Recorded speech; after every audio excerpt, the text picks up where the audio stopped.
Today, we're going to talk about autism, and specifically how autism affects my family. Right now, on Drink, Smoke, Build.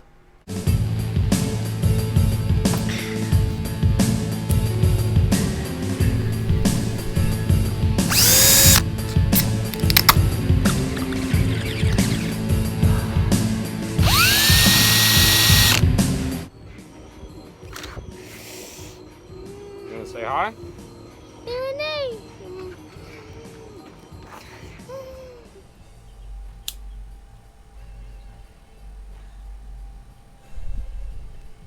Welcome back, everybody. This is episode 3 of Drink, Smoke, Build. And tonight, I'm going to be going through and talking about my family, specifically my two boys with autism. So, when I introduce myself to people and I first get to know people, something that I always let them know right off the bat is that I have two children with autism, and it's really important that anyone that knows me knows that because of how much of a huge impact it plays on my life and the other members of our family. So tonight I'm going to be going through and talking a little bit about that. We have 4 kids. 2 oldest boys have autism. Billy Jr. is 9 years old and is classified nonverbal. Now, he can sing and can repeat lines from movies and that kind of stuff, but in terms of verbal communication, actually being able to communicate his thoughts back and forth, he is nonverbal. Now, our other boy, our 8-year-old Cameron, he is low verbal. He has a communicative vocabulary. It's small, but he can talk and ask for things and knows how to respond when given things like saying thank you and you're welcome and that kind of stuff. So here in the next few videos and photos that are up, I will show you some clips of them and what they do and what they like to do to have fun. Cameron is absolutely in love with cars and with driving. So as you've probably seen on my first 2 videos, I've got kid cars all over the property. That's because Cameron specifically loves driving. I've made him some fast little electric cars from the Power Wheels platforms and things like that. And we'll be doing some of those builds and projects here on the channel. Right now, we will show you Billy Jr. and a couple of clips from him over the last couple of years, and then after that, show you some of Cameron, and then of course you'll see some of the other family members in there as well. Not going to talk too much about my other 2 kids tonight, but specifically wanted to highlight autism, how it affects our family, and I'll talk about that a little more before the video ends. But here's an introduction to Billy and Cameron.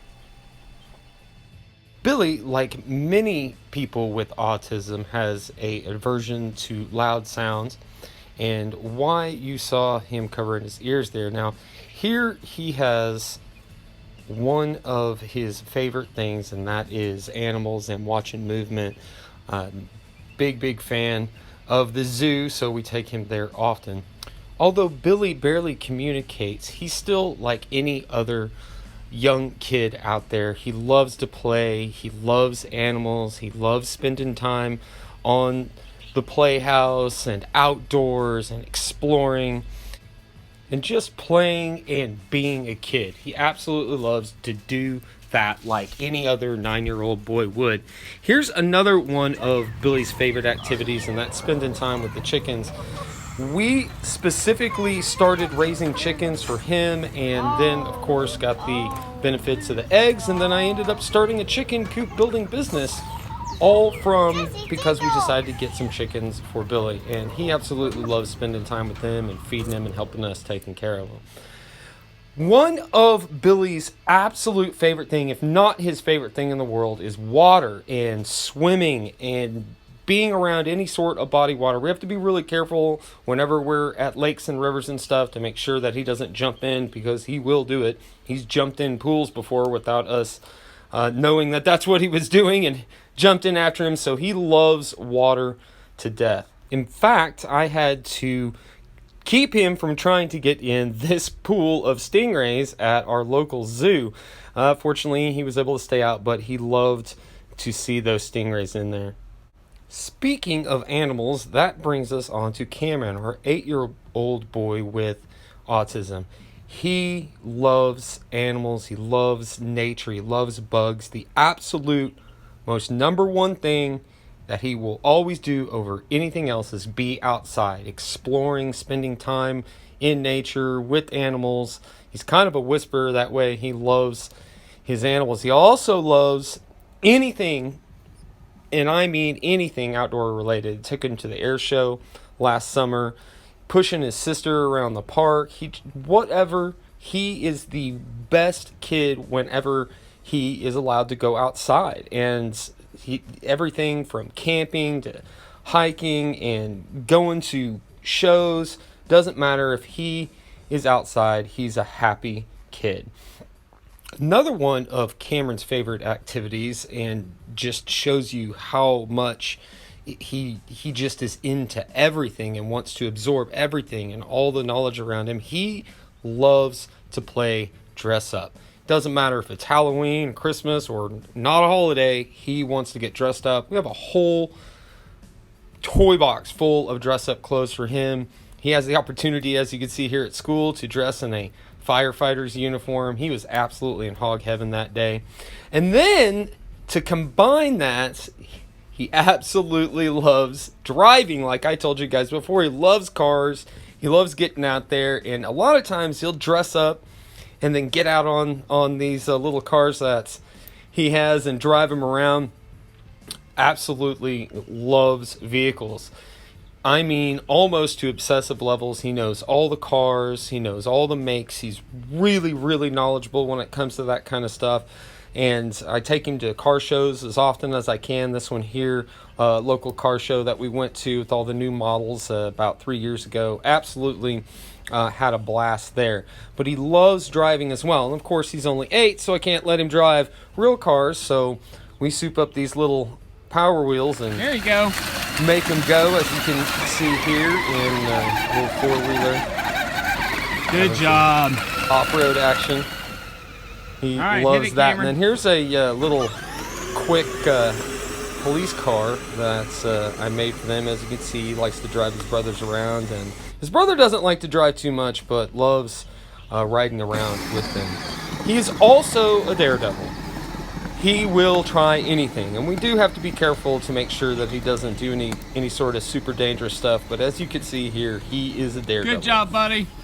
And that's Cam. That's our absolute into everything kid. He's so good at school, even though he's still in special needs classes. He's really, really smart.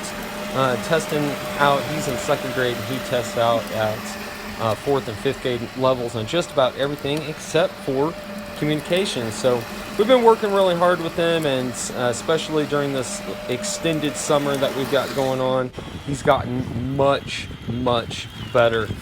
So as you can see, with all of these clips of him driving, that is his favorite thing in the world.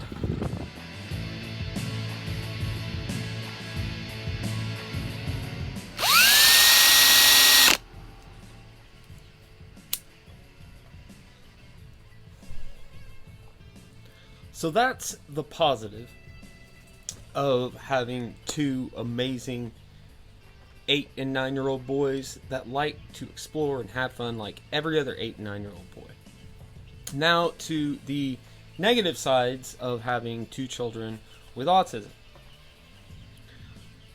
Both of them have a tendency to get really frustrated and melt down. And if you know anybody with autism, you know that that's a very common symptom. Cameron specifically is self-harming, hits himself, and beats his head on things if he gets really frustrated or upset about something, because many times it's because he can't communicate a thought. He can't explain what it is he's feeling or what he wants to say to us, and it's very frustrating, I'm sure. And so this plays a huge impact on everybody around, not just him, and it's very difficult for him, and it's difficult for all the rest of us, because it's heartbreaking to not know what your child is trying to convey to you. And Billy's the exact same way, but much less communication, so it's completely up in the air as to what it is that he's upset about. And he's generally a happy kid and doesn't go into the frustrated meltdowns as much as Cameron, but it still can go into them, or just start freaking out and crying for what seems like no reason, but he can't explain it to us, so we have no idea exactly why. So that's the downside, and is a lot of why all of what I've done over the last few years have been home-based businesses, so that I can stay here and be close to my kids and help them when they need it. Since we do have 4 kids, it's very difficult for my wife to be able to do it all by herself. So I help as much as I can, and with them being in school, it was helping so much with us being able to have more time for ourselves and to be able to have more successful businesses. Unfortunately, with school being out for the next 6 months, well, been out for a month, and for the next 5 months, it kind of takes us back to square one. And we've implemented some scheduling and doing breakfast and lunch at the same time, and trying to do some like learning activities and getting them outside every day, like recess, and trying to emulate school as much as possible. And it really has helped a ton for them. So you guys are going to be seeing a lot of content with them in it over the next 5 months, as we are building things for them and them helping us with that. There's a lot that they can help with when it comes to these projects. So absolutely is going to be a great journey. So guys, don't want to miss these videos coming out here over the next few weeks. Which brings me to some of the projects that I have built for these kids. Have been not necessarily because of them enjoying certain things, but I've actually had to build some things out of necessity. So as you will see in this bonus build that I'm going to give you guys here real quick, a TV encasement that I built so that they would stop breaking TVs by throwing toys and stuff at them, but realized that it has a great market with people in restaurants or sporting venues or any place where you have public TVs that you don't want people vandalizing or stealing your TVs.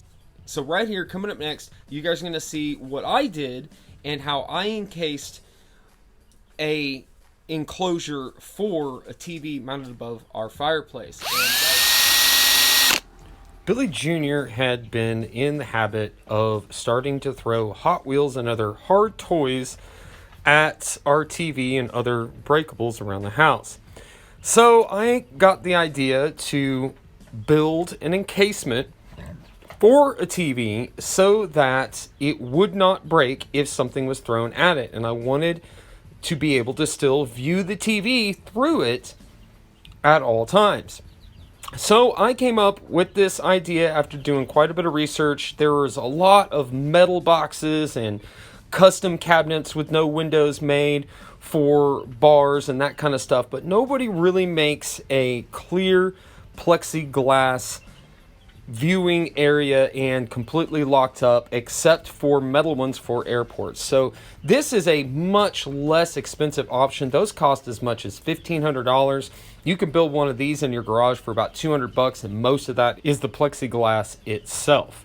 Now the hardware is also a large chunk of change as well, but the lumber you can typically get for free or cheap if you're into salvage lumber, but you could also go out and buy new lumber, 2x10s or 2x12s. I used 2x12 waterbed framing, and then also used screen door openers, as you can see here, to take the weight off of the plexiglass door. That door probably weighs about 50 pounds with all the wood and everything. So those two closers on either side allow anybody to be able to open it and then lower it without it banging them in the head. It's a slow closure, like the screen doors that they were designed to go on.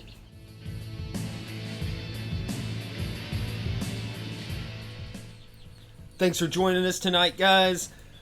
Don't forget, hit that like button, hit that subscribe button, and hit that notification button so you get our videos as soon as they come out. Much love, you guys. We'll see you next time on Drink, Smoke, Build.